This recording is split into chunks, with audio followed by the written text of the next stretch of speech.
Okie pokey weirdos, I'm Rev, and it's time to do a little overview on what I've gotten done for Lucy Lacemaker and what still needs to get done. So, let's begin.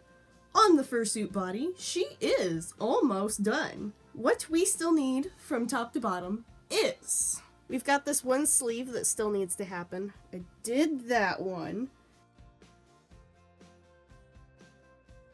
But this one I left undone so that I could get the red fur down, and I'd have this flap, as well as flaps on this side, to fold over the white fur once it was in place.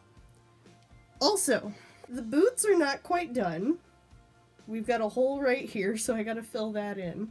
Also need to make her toenails and cover whatever other pieces of the toes are exposed with white fur once the toenails are attached. Furthermore, I need to flip her around and get the back side of her to cut a hole out in the back center so that I can get her tail through the back. Paws are done, tail is done. All we need on this is a sleeve, some patching holes, and toes, and creating a tail hole. Now for the head. She still needs a bottom jaw layer of red. We need to fix the magnets because that one detached from this side and connected to its brother on this side.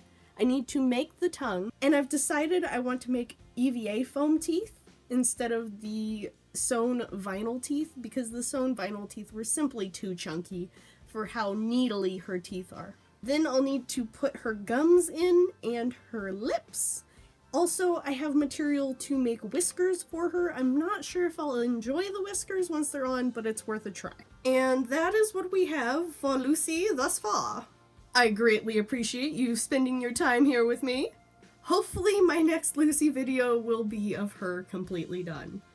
Wish me luck, and welcome to the madness.